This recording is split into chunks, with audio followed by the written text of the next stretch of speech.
요한계시록 10장 8절로 11절까지 그 하늘에서 나서 내게 들리던 음성이 또 내게 말하여 이르되 내가 가서 바다 위와 땅 위를 밟고 서 있는 그 천사의 손에 그 두루마리를 가지라 하기로 내가 그 천사에게 나아가 그 작은 두루마리를 달라 한즉 그 천사가 이르되 갖다 먹어버리라. 내 배에는 쓰나 내 입에는 꿀같이 달리라 하거늘 내가 그 천사의 손에서 그 작은 두루마리를 갖다 먹어버리니 내 입에는 꿀같이 다나 먹은 후에는 내 배에서 쓰게 되더라. 그들이 내게 말하기를 내가 많은 백성들과 나라들과 방언들과 왕들에게 다시 예언하여야 하리라 하는 말씀을 가지고 성경 66권의 만능 열쇠 요한계시록 원전 강의 10장 3번째 시간 다시 예언해야 하리라. 작은 두루마리를 먹고서라는 제목으로 말씀을 나누겠습니다. 요한계시록 10장은 주님의 재림장으로 알려져 있죠. 구름을 입고 오는 한 참된 천사가 있는데 그분은 예수님이 틀림없습니다. 예수님이 올라갈 때도 구름을 입고 올라가셨고 내가 올라간 모습 그대로 내려오리라 했으니까 예수님. 근데 그 예수님이 바다 위와 땅 위를 밟고 계시죠. 지난 시간에 알아봤지만 바다 위와 땅 위를 밟고 있다는 얘기는 공중에 있다는 얘기입니다. 그죠? 땅에도 아니고 바다에도 아니고 그 위에 있으니까. 근데 그분이 작은 두루마리를 또 하나 갖고 계세요. 예수님이 먼저는 큰 두루마리를 갖고 계셨죠.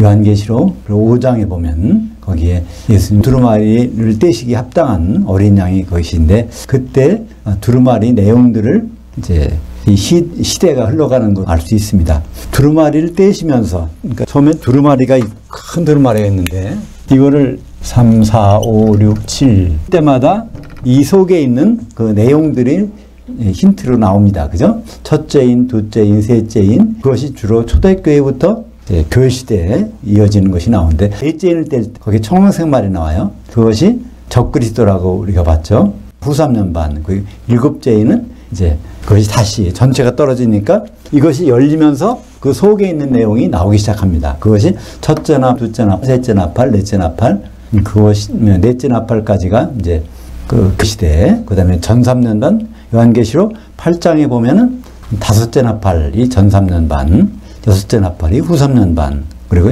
일곱째 나팔이 재림을 알리는 그런 내용인 것을 알 수 있습니다. 이 두루마리 속에 있는 내용이 비밀한 내용이 펼쳐지는데 그 다음에 다른 작은 두루마리를 이제 갖고 계세요. 9절에 보니까 내가 그 천사에게 나아가 그 작은 두루마리를 달라 한즉 그 천사가 이르되 갖다 먹어버리라. 내 배에는 쓰나 내 입에는 꿀같이 달리라. 우리가 이 책을 먹는다는 것은 무슨 내용일까요? 책을 먹어버리라고 하는데 우리는 그 음식은 그냥 입으로 먹죠. 그죠? 근데 안 먹는 것도 있어요. 눈으로 먹는 경우도 있어요. 그죠? 코로 먹는 경우도 있어요. 냄새 맡아서 먹는 경우도 있고. 근데 이 두루마리 책을 먹어버리라는 것은 그 영적으로 그것을 흡수하는 거죠. 왜냐하면 사도 요한은 몸은 아직 어디 있습니까? 몸은 반모섬에 있죠? 근데 영으로 요한계시록 1장 10절에 보면 주의 날로가 있어서 그 다음에 요한계시록 4장 2절에서는 이제 셋째 하늘 올라간 거예요. 그러니까 몸은 여전히 반모섬에 있는 상태에서 요한은 그걸 다 보고 그 먹으라고 그래서 이 먹는다는 것은 육신의 몸으로 먹는 것이 아니라 바로 영적인 상태에서 그걸 먹는다는 것을 우리는 알 수 있죠. 10절에 보니까 내가 그 천사의 손에서 그 작은 두루마리를 갖다 먹어버리니 내 입에는 꿀같이 다나 먹은 후에는 내 배에서는 쓰게 되죠. 이거를 쉽게 생각하는 방법이 있죠. 꿈을 꾼다고 생각해 보세요. 그죠? 꿈을 꾸면서 어떤 그 음식을 많이 먹을 수가 있잖아요. 그건 여전히 내 육신은 먹는 게 아닌데 그건 사실 꿈속에서는 먹고 있었어. 그런 생각을 해보면 이것이 요한이 어떤 것을 먹었는지를 우리는 생각해 볼 수 있지 않습니까? 구약에 보면 하나님 말씀을 먹는다는 표현이 많이 나오는데 그 말씀을 그냥 먹는다고 돼 있어요.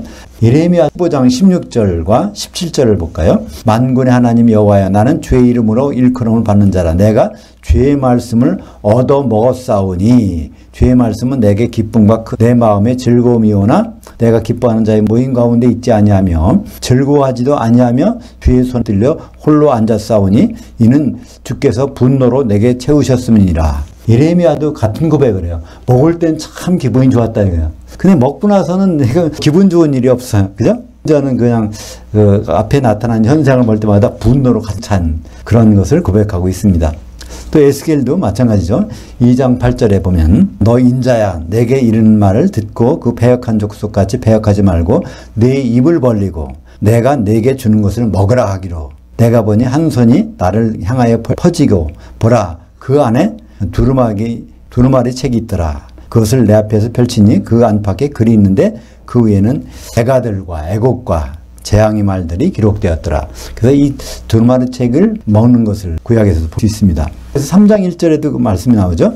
또 그가 내게 이르시되 인자야 너는 발견한 것을 먹으라. 너는 이 두루마리를 먹고 가서 이스라엘 족속에게 말하라. 이런 선지자들에게는 이런 전통이 쭉 있었는데 이제 사도 요한이 이런 경우를 당하는 것입니다. 영으로 주님 앞에 갔는데 거기서 두루마리 책을 줘서 그걸 먹어버렸어요. 근데 이 요한계시록 10장 10절 두루마리 책을 먹은 사람은 여기 사도 요한의 영입니다. 그죠? 사도 요한이 분명하죠?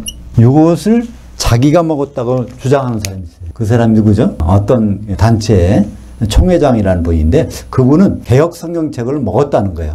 그래서 그분한테 가지 아니하면 이거를 깨달을 수가 없다는 거예요. 하나님한테 가서 책을 먹어버린 사람한테 가야 그건 풀 수 있다. 그래서 그게 굉장히 유명하지 않습니까? 못 들어보셨나요? 그분들을 접촉하면 항상 그런 말이 나와요. 홍 회장님께서 성경책을 먹은 분이기 때문에 모든 성경은 바로 그분한테 가야 풀릴 수 있다. 이렇게 말씀하는데 근데 그거를 그냥 거지것대로 믿고 그 밑에서 가서 이렇게 배우는 사람이 있어요. 이 근거는 이겁니다. 요한계시록 10장 10절에 있는 두루마리 책을 먹은 사람이 자기라는 거예요. 근데 그렇지 않죠? 이 사도 요한이 이것을 먹고 예언한 것이 나옵니다. 11절 볼까요? 그들이 내게 말하기를 내가 많은 백성들과 나라들과 방언들과 왕들에게 다시 예언하여야 하리라 하더라. 이 문장에서요 좀 생각해 볼 부분이 있어요. 이게는 그가 내게 말하기를 이렇게 했어요. 그가 내게 말하기를 그러면 한 천사인지 또는 예수님인지 그렇게 생각할 수 있는데 여기는요 복수예요. 11절에 갑자기 복수가 나와. 요한계시록 10장에서 복수는 누가 있는가요? 그러니까 요한계시록 4장 2절 보면 내가 영으로 있었더니 보라 그 하늘에 보좌를 베풀었고 그 보좌 위에 앉으신 이가 있는데 그 보좌로부터 번개들과 음성들과 우레들이 있는데 그 보좌 앞에 7 영들이 있으니 하나님의 7 천사들이라. 그래서 그 복수는 우레 소리는 복수로 나온단 말이에요. 그리고 요한계시록 8장 4절에도 그 천사가 그 향로를 가지고 제단에 불을 담아다가 땅에 쏟으니 우레들과 음성들과 번개들과 지진들이 나더라. 그래서 그 응답이 그게 우레소리처럼 들렸다는 거예요. 그러니까 이 우레소리는 하나님 보좌에서 나오는 소리예요. 그죠? 하나님의 말씀이라고 볼 수 있습니다. 하나님 보좌에서 나오는 뭐 천사를 통해서 음성을 바라든지 하여튼 보좌에서 우레소리가 나오는 거니까. 그러면 요한계시록 10장에서 말하는 게 어디 나오는가 보면 오늘 10장 마지막 11절에 그들이 누군지를 알 수 있죠. 요한계시록 10장 1절 내가 또 보니 힘센 다른 천사가 구름들 입고 그 하늘에서 공중으로 내려오는데 그 머리 위가 무지개가 있고 그 얼굴에는 해 같고 그 발은 불기둥 같으며 이건 이제 한 분이에요. 예수님이죠. 그의 한 손에 펴놓인 작은 두루마리를 들고 그 오른발은 바다 위를 밟고 왼발은 땅 위를 밟고 사자가 부르짖는 것 같이 큰 음성으로 외치니 그가 외칠 때 이제 여기가 중요한 게 나와요. 그가 외칠 때 그 7 우레가 말을 할 때 내가 가서 기록하려고 하다가 이 말이 나와요. 여기서 그 왼발은 한 발은 땅, 한 발은 바다를 밟고 있는 재림 예수님이 말씀하시려고 하는데 그때 같이 우레소리가 들리는 거예요. 2절 그 우레가 말을 할 때 내가 기록하려고 하다가 곧 들으니 그 하늘에서 소리가 나서 말하기를 그 7 우레가 말한 것을 인봉하고 기록하지 말라. 요한계시록 10장에서 복수의 사람들이 얘기하는 것은 누가 얘기하는 걸까요? 하나님 보좌에 나서 그 우레가 얘기하는 것입니다. 그죠? 근데 우레가 말은 하긴 했는데 사도 요한 보고 뭐라고 합니까? 7 우레가 말하는 것을 인봉하고 기록하지 말라고 그랬어요. 궁금하지 않습니까? 지금 이 큰 두루마리를 이걸 비블리온이라고 그래요. 작은 두루마리는 비블리 큰 두루마리 내용은 인을 떼면서 대충 속에 있는 내용을 알았고 더구나 나팔이 불리면서 완전히 그 비밀을 알았습니다. 고전에 다 작은 두루마리 있는 내용은 알 수가 없었죠. 근데 그거에 힌트가 있는 것입니다. 바로 그 우레가 말한 것을 인봉하고 기록하지 말라. 근데 이 내용이 바로 우레가 말한 소리 아니겠습니까? 그죠? 우레가 말했는데 그걸 인봉하고 기록하지 말라 했는데 이것이 바로 작은 두루마리의 내용으로 생각이 되는 것입니다. 왜냐하면 이제 다시 예언하야 하리라 해서 그 말을 했는데 뭘 가지고 예언하는 말이에요. 그죠? 근데 분명한 것은 사도 요한이 작은 두루마리를 받았어. 그러니까 받은 걸 보고 그 우레가 말하는 것이 바로 예언 다시 해야 된다고 그러니까 우리는 이것이 이제 요한계시록의 이제 다음 부분은 다시 예언하는 내용이라고 볼 수가 있는 것이죠. 그러면 사도 요한이 다시 예언한 것은 언제부터일까요? 요한계시록 1장부터 22장까지 있는데 1장부터 22장까지 있는데 다시 예언한 것은 언제부터일까? 그러니까 11장부터일까? 12장부터일까? 이 생각이 좀 들죠? 어디서 갈라? 우리는 쉽게 생각해 볼 수 있어요. 먼저 예언한 내용 여기 중에서 큰 두루마리 비블리온에 있는 내용들이 7나팔이 불리면 그 내용이 다 나오는 거잖아요. 7나팔이 아직 안 불렸어. 7번째 나팔이 불리는 장면이 어디 나오죠? 11장에 나옵니다. 그죠? 그러니까 11장까지가 큰 두루마리의 그 예언의 내용이고 12장부터가 이제 작은 두루마리를 먹고 예언한 내용이라고 볼 수가 있습니다. 그리고 또 하나는 요한계시록 8장 3절에 화, 3개의 화가 있다는 거예요. 4개의 나팔 불릴 때까지. 그러니까 4개의 나팔은 교회 시대부터 쭉 오고, 그러니까 3개의 나팔은 전 3년 반, 후 3년 반, 그 다음에 7째 나팔 마지막, 이제 주님 재림 나팔. 근데 그것이 화가 있어야 끝나는 거니까 지금까지는 화가 몇 개 있었어요? 화가 첫 번째 화, 전 3년 반. 그 다음에 두 번째 화 내용이 진행되면서 가다가 11장에 가서 이제 두 번째 화가 끝나고 세 번째 화까지 나온단 말이에요. 그러니까 11장을 전반부로 볼 수가 있는 것이죠. 그래서 요한계시록 1장부터 비밀한 예언이죠. 근데 여기는 공개적인 예언, 공개적. 12장부터 22장까지가 공개적이에요. 8장 11절 보면 그들이 내게 말하기를 내가 많은 백성들과 나라들과 방언들과 왕들에게 다시 예언하여야 하리라. 작은 두루마리의 책은 그 예언이 공개적인 예언이라고 볼 수가 있죠. 예언을 왜 1부하고 2부를 나누는 기준을 어떻게 볼 수 있을까요? 하나님의 계획이 다 성취되면 그러면 이거 일부로 볼 수 있잖아요. 그죠? 그러면 하나님의 계획이 성취된 다음에 다시 예언한다고 하면 그것도 마지막에 가서는 성취된 내용이 나오겠잖아요. 요한계시록에 보면은 하나님이 성취했다는 말씀이 두 군데 나와요. 그것이 요한계시록 11장에 그 부분이 나옵니다. 볼까요? 11장 15절, 16절, 17절을 같이 볼까요? 7째 전사가 나팔을 불매 하늘에 큰 음성들이 나서 이르되 세상 나라가 우리 주와 그의 그리스도의 나라가 되어 그가 세세토록 왕노릇하리로다 하니 그 하나님 앞에서 자기 보호자들이 앉아있던 24 장로들이 엎드려 얼굴을 땅에 대고 그 하나님께 경배하여 감사옵나니 옛적에도 계셨고 지금도 계신 주 하나님 곧 전능하신 이여 큰 권능을 잡으시고 왕노릇 하셨도다. 이거를 정확한 표현으로 번역하면 원전에는요 이것이 2인칭으로 되어 있어요. 장로들이 말하는 거 하나님께 장로들이 당신 주님께서 전능하시니까 통치하셨나이다 이렇게 이런 고백이에요. 비고백이 어디 요한계시록 19장 6절에 나오는데 거기는 3인칭으로 되어 있잖아요. 요한계시록 19장 6절 또 내가 들으니 허다한 물이 음성과도 같고 많은 물소리와도 같고 큰 우레소리와도 같은 소리로 할렐루야 주 우리 하나님 곧 전능하시니가 통치하셨도다. 이게 다 이제 아오리스트 과거형으로 돼 있단 말이에요. 현재가 아니라 지금 통치하시는 거로 나왔는데 그게 아니고 끝난 거예요. 통치를 끝낸 거. 11장에서도 통치를 끝냈고 19장에서도 통치를 끝냈어. 하나님께서 계속 하나하나 끝내가면서 통치를 하시나요? 그게 아니죠. 하나님은 목적이 있으면 통치가 완료된 사항은 한 번밖에 없단 말이에요. 그죠? 근데 요한계시록 11장에서 하나님의 통치가 완료됐고 요한계시록 19장에서 하나님의 통치가 완료됐습니다. 물론 거기에는 같은 단어인데 바실요가 이게 통치다라는 단어. 근데 이거를 우리말 번역은 왕노릇하다라고 번역. 그러니까 왕노릇하다. 이걸 두 가지로 번역해서 한 단어인데 바실요라는 것을 어떤 데는 통치하다, 어떤 데는 왕노릇하다. 이게 다른 거로 느껴질 수 있는데 이거는 같은 단어입니다. 1장에 가서 하나님의 통치가 끝난다는 것을 우리는 생각할 수 있고 그 다음에 12장부터 시작해서 19장 가서 거기에 하나님 통치가 끝난 거예요. 그죠? 그래서 그 내용들이 설명된 것이 이제 그 20장과 21장, 22장 이렇게 더 부연 설명이 있는 건데 하나님의 통치는 일단 끝납니다. 그러면 그 다음에는 예수님의 통치죠. 예수님의 통치, 그것을 말하는 것이 요한계시록 11장 15절 다시 보죠. 일곱째 천사가 나팔을 불매 큰 음성들이 나서 이르되 세상 나라가 이게 바로 우리가 말하는 천국입니다. 마귀가 있는 곳이 천국이잖아요. 하나님 통치가 여기서 이루어지는 곳, 그것이 우리 주와 그의 그리스도의 나라, 그리스도께서 왕노릇 하시는 건 천년왕국이니까 천년왕국이에요. 그가 세세토록 왕노릇 하시 반드시 끝이 있는데 그 끝이 요한계시록에서 두 부분에서 구분되고 있습니다.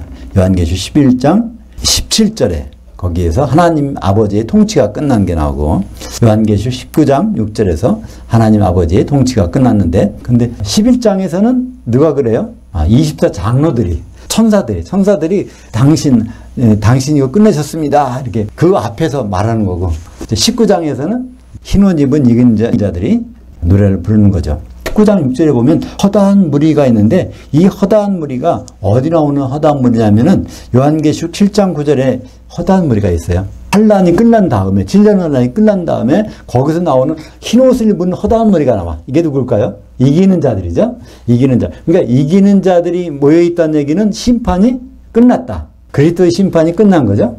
주님이 재림하고 그 심판이 끝나야 이기는 자들이 모여있잖아요. 허다한 무리로. 그죠? 또 한 가지는 요한계시록 11장 17절에 이르되 감사옵나니 옛적에도 계셨고 지금도 계신 주 그 하나님 전능하시니요. 여기에 갑자기 이상한 말이 나와요. 그전에는 어떻게 찬양했죠? 옛적에도 계시고 지금도 계시고 장차 오시니 이렇게 말한단 말이에요. 그러니까 요한계시록 1장 8절에 나오죠. 주 하나님이 이르시되 나는 알파 오메가라 이제도 있고 전에도 있었고 장차 올 자여 전능한 자라. 계속 반복되는데 장차 오실 분이야. 이것이 끝나는 것이 요한계시록 11장 17절에 이전에도 계셨고 지금도 계신 장차 빠졌어. 왜 빠질까요? 이미 이 장차가 이르렀으니까. 그죠? 요한계시록 7장 9절부터 10절까지 같이 보겠습니다. 2일 후에 내가 보니 각 나라 족속과 백성과 방언에서 아무도 셀 수 없는 큰 무리가 손에 종려가지를 들고 보좌 앞과 그 어린 양 앞에 서서 큰 소리로 외쳐 이르되 구원이 보좌와 우리 하나님과 그 어린 양에게 있도다 하니. 여기서 구원이 혼의 구원 어린 양의 한 신부가 되는 거죠. 그때 이제 장로들이 같은 찬양을 합니다. 그리고 그들 위에 요한계시록 7장 15절을 보겠습니다. 그러므로 그들이 그 하나님의 보좌 앞에 있고 또 그의 성전에서 밤낮 그 하나님을 섬김에 보좌에 앉으시니가 그들 위에 장막을 치시리니. 여기에 장막을 친다는 것은 텐트를 친다는 거잖아요. 하나님의 텐트가 바로 성전이잖아요. 거기에 기둥들이 뭘까요? 그 기둥이 이기는 자들, 흰옷을 입은 자들이니까 그들은 바로 요한계시록 3장 12절에 이기는 자들에게 성전의 기둥이 되게 하고, 그죠? 그러니까 하나님의 장막이 바로 새 예루살렘이고 하나님 장막이 어린 양의 신부죠. 이렇게 해갖고 11장에서 일부가 끝나고 12장에서 처음 부분이 어떤 말로 시작되는지 이걸 보면은 이게 완전히 처음으로 돌아간다는 것을 알 수 있죠. 요한계시록 12장 1절과 2절. 그 하늘에 큰 이적이 보이니 해를 옷 입은 한 여자가 있는데 그 발들 아래에는 달이 있고 그 머리에는 12별들의 면류관을 썼더라. 이 여자가 아이를 배워 해산하게 되면 아파서 애를 쓰고 부르짖더라. 이것은 바로 초대교회란 말이에요. 교회가 이제 시작될 때니까 요한계시록은 초대교회부터 쭉 7교회부터 내려오다가 이제 끝에 마지막으로 이르는데 요한계시록 12장은 시작하는 부분부터가 그러니까 7개 교회로 시작되는 거예요. 근데 7개 교회를 태동하는 교회가 바로 해를 옷 입은 한 여자. 해를 옷 입었다는 건 해는 예수님을 가리키죠. 그 여자니까 여자를 7개 교회를 있게 하는 그 무교회라고 볼 수가 있습니다. 그 밑에는 뭐가 있어요? 달이 있어. 달은 뭐라고 그랬죠? 해의 빛, 바로 반사하는 그런 역할을 합니다. 그러니까 그리스도의 사도들을 말씀하고 있죠. 해를 옷 입은 여자, 이와 같은 표현이 로마서 13장 14절을 같이 보죠. 너희는 오직 예수 그리스도로 옷 입고 정욕을 위하여 육신의 일을 도모하지 말라. 예수 그리스도의 한 옷을 입는 거예요. 고린도전서 12장 13절. 우리가 유대인이나 헬라인이나 종이나 자유인이나 다 한 몸을 향하여 한 성령으로 세례를 받았고 또 한 성령을 마시게 하였느니라. 그러니까 세례를 받았다는 얘기는 정확한 표현은 밥티조, 그러니까 성령으로 잠겨졌다. 성령으로 잠겨진 거나 성령으로 옷 입은 거나 해를 옷 입은 거나 그리스도로 옷 입은 거나 똑같은 표현입니다. 그것을 더 적나라하게 표현한 게 있죠. 성령 세례가 바로 예수님을 옷 입는 거라는 표현이 있습니다. 갈라디아서 3장 27절 누구든지 그리스도와 합하기 위하여 세례를 받은 자는 그리스도로 옷 입었느니라. 이 바로 교회를 말씀하는 거죠. 너희는 유대인이나 헬라인이나 자유인이나 남자나 여자나 다 그리스도 예수 안에서 하나이니라. 복수가 어떻게 단수가 될 수 있어요? 하나 되게 하신 성령으로 단수, 한 신부가 될 수 있는 것입니다. 요한계시록 우리가 성경 66권의 만능 열쇠 요한계시록 원전가 안에서 1장부터 세밀하게 쭉 봐왔는데 오늘 작은 두루마리 책을 먹은 사도 요한이 이제 앞으로 예언한 장면이 나옵니다. 근데 그 예언하기 전에 아직 남은 부분이 있어요. 화. 셋째 화가 남아있는데 그것은 일곱째 나팔. 일곱째 나팔까지 이제 다음 시간에 요한계시록 11장에서 제1부가 끝나게 됩니다. 그러니까 1부가 끝나는 것은 뭐로 알 수 있다고요? 하나님 통치가 완성된 것으로 우리는 알 수 있고, 그 다음 2부에서는 이제 하나님의 통치가 초대교회를 통해서 쭉 이루어지는 부분을 2부의 시작을 알리고 있는 것입니다. 우리에게 어떤 사명을 주시고 그래서 결국 그분의 일을 마치시는데 그것이 바로 하나님의 통치의 완성입니다. 우리가 하나님의 통치의 목적을 알고 그 결말까지 알았으니까 우리는 오늘 우리가 어디 있는지, 하나님께 쓰임을 받고 있는지, 하나님 통치에 관계없는 일을 하고 있는지 다시 한번 생각해 볼 필요가 있을 것입니다. 기도하겠습니다. 하나님 아버지 감사를 드립니다. 사도 요한이 영으로 셋째 하늘에 올라가서 큰 두루마리 책의 내 예언들을 봐왔고 이제 작은 두루마리 책을 먹고 그것을 예언하게 되었습니다. 하나님은 목적을 가지시고 이 세상을 통치하시는데 우리가 그 목적을 성경을 통해서 알았사오니 우리가 다시 한번 하나님께 쓰임받는 그 순간들을 기억하며 하나님의 함께 하심을 날마다 경험하게 하옵소서. 예수님 이름으로 기도합나이다.